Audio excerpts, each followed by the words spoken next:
Well, hello, my YouTube friend. Once in a while, I realize that I have some epic knives in my collection, one that I absolutely adore, that for some reason I haven't presented yet on YouTube.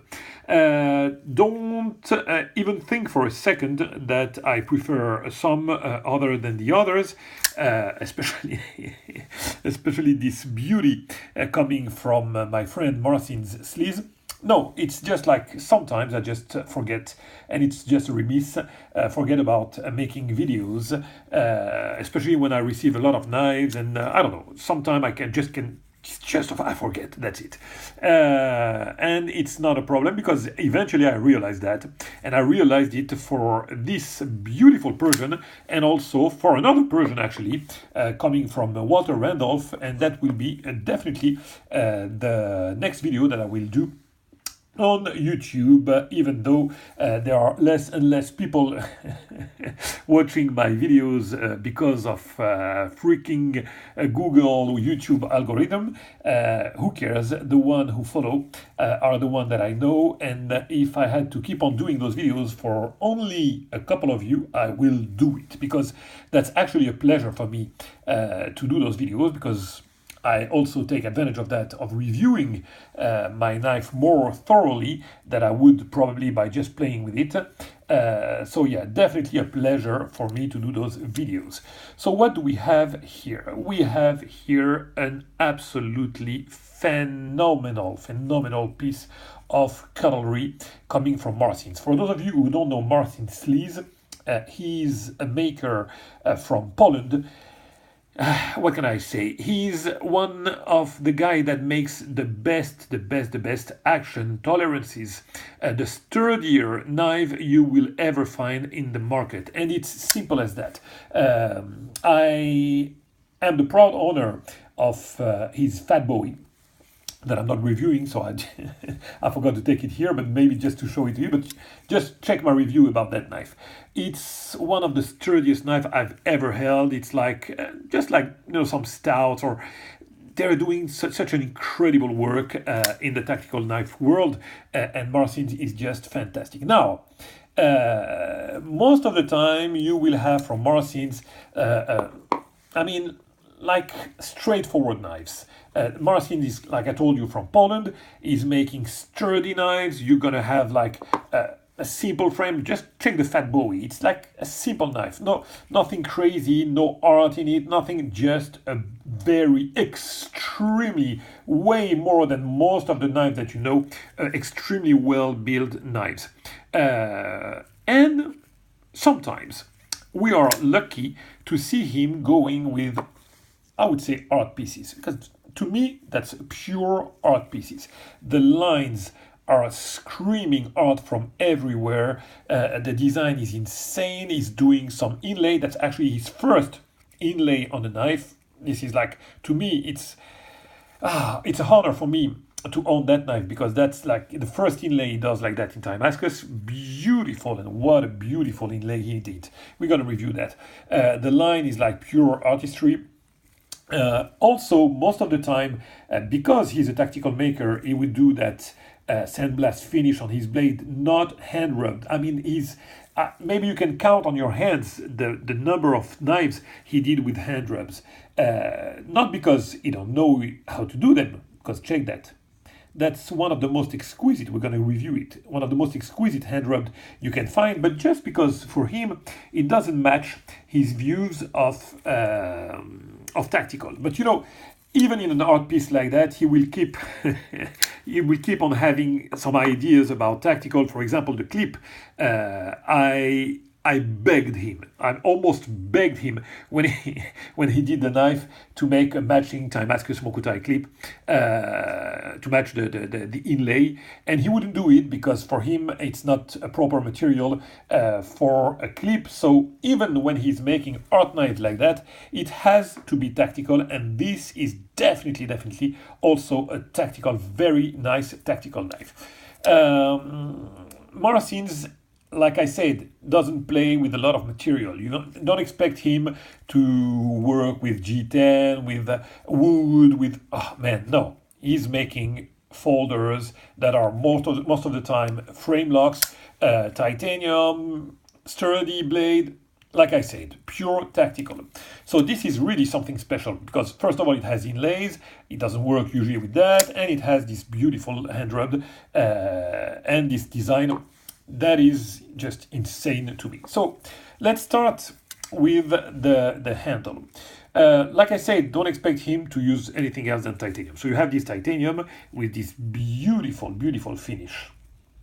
Very resistant. Again, he wouldn't do, I asked him to be shiny and to be like a showpiece. I wanted him to do like a sighting to remind a little bit of the blade and to match the shininess. Is that even English? I don't know. The shiny part of the Damascus. I asked him to do some, I don't know, maybe some, some satin finish here. No, he wouldn't do it. So this is very resistant. That is something that you can use. Of course, you can use it also with the, I'm using gloves here because I want to keep the colors vivid here. But that's actually a knife that you can definitely use. I mean, worst case scenario, when you hold it like that, when you grab it, you're gonna have some traces of your fingers here. That's it, simple as that. But it's just an inlay. It doesn't intervene in the mechanics of the knife or in the sturdiness of the knife. It's just cosmetic, but cosmetic that won't impact the sturdiness of the knife, as is the inlay on the other side too, as we gonna see. So, like I said, very rugged finish here, very nice. I love these touches here, the small grooves that he does here. Overall, I absolutely adore this line here. Check the cuts here, beautiful. The inlay, as I told you, it doesn't do inlay, and this one is such a beautiful inlay. He pinned it. I don't know how he fixed it. I don't know where it goes there. He pinned it there, so there's no screw. It's a pin. And you don't feel the gap with the pins. And check this pivot. What a nice pivot. It's flush also. I absolutely adore that. No protruding part or nothing. Look at that. Purely flush here. Absolutely love the aspect of that inlay here. And what is to say of the aspect on the other side? It's just fantastic. Why? Because it acts like an over travel for the lock here. Check that. That work of inlay is insane. When it's closed, you almost don't feel the gap here. And as I told you, it works like an over travel.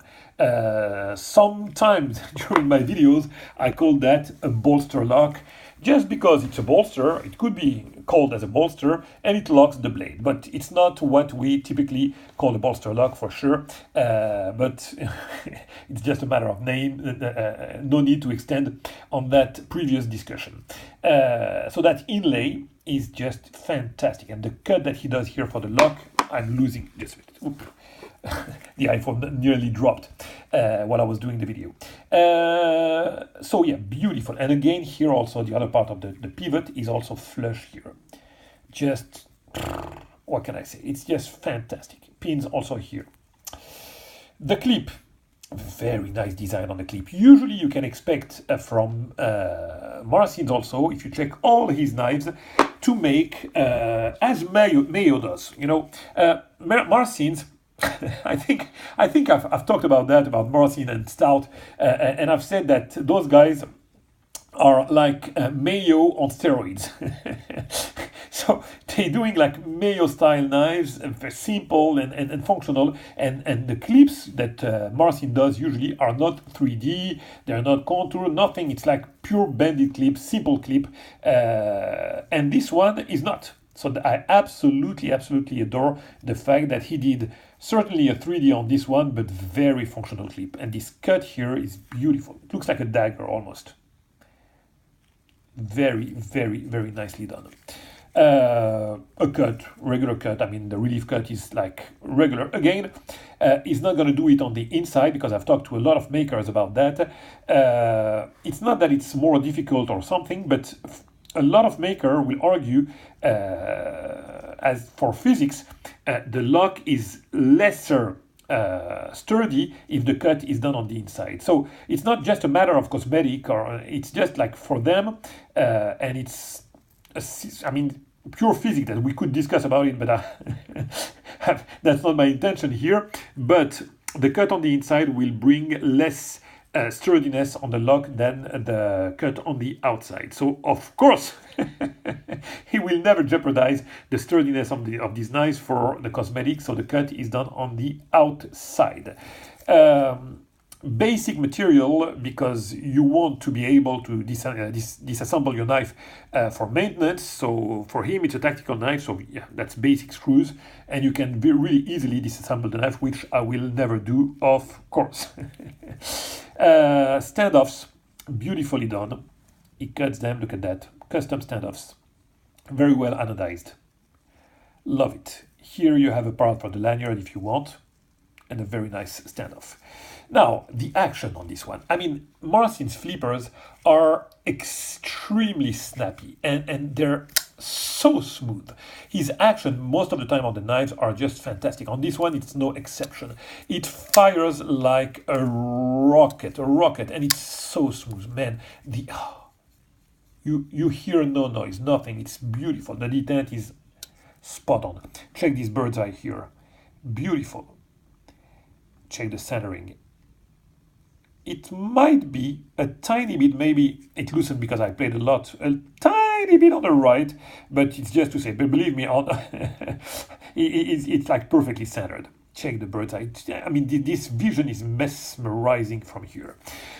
Maybe you haven't noticed, but of course, in order to make an inlay that is quite profound, he used thick slabs of titanium. Those are really, really extremely thick. Check that.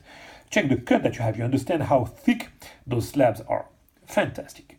Tolerances are great as usual. Snappy action. Check this engagement. Perfect. Absolutely perfect. And it's rock solid. It doesn't budge when it's locked, side to side, front to front. It doesn't budge when it's in this position. It doesn't budge when it's here. It doesn't budge when it's locked here. It doesn't move at all.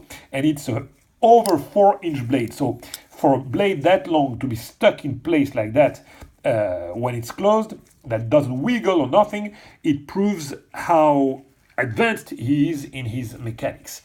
Now, let's see this blade, because we are already at 12 minutes. I've talked about the hand rub, but check this grind. Absolutely mesmerizing. Full hollow, a long hollow here without any bump. And this swedge, the flat here and the swedge, delicate swedge that stops here to provide this tip that is strong, and it's pointy. That's a needle. Like here, it's like literally a needle. I don't even want to put my pinky here. It would hurt myself, and it would penetrate nothing. This would penetrate like nothing. Whatever you want to penetrate, it would penetrate. So that's a thruster. Sorry about that. It can thrust. The tip is strong. It can slice. Check that. I mean, all that length is dedicated for slicing. That's a slicer. That's a thruster. Regardless of the fact that it's an art knife, again, it's a very functional. It's a long knife. You don't need all that length to use it. Look at that. I have like some extra mile here on the handle. So of course it could be smaller. And you know me, I like more and more smaller knives. But on this one, the more the better, because you have more to appreciate, and this long and sleek blade is just fantastic. Very nice jimping and effective, beautifully done. So yeah, my friend, I'm overjoyed with that knife, and the fact that he did it for me. I mean, he knew that he wanted to do a knife like that with inlay, but very, very soon in the build, it was understood that this knife would be for me. To me, that's a heirloom. That's a knife that will definitely stay in my collection, and it's a pride and joy for me to own it. And for that, Marcins, I will thank you, and thank you again for. That's a gift for me. To me, it's a gift. So yeah, my friend, I will leave it at that, because we're heading to the 15 minutes. I hope that this video made any sense and was entertaining, hopefully, at least for the few of you that are still watching. And I'll catch you soon for the video about the Walter Randolph that I might shoot now, because it's Sunday and I have some time to kill. Bye-bye, my friend. I'll catch you very soon. Bye-bye.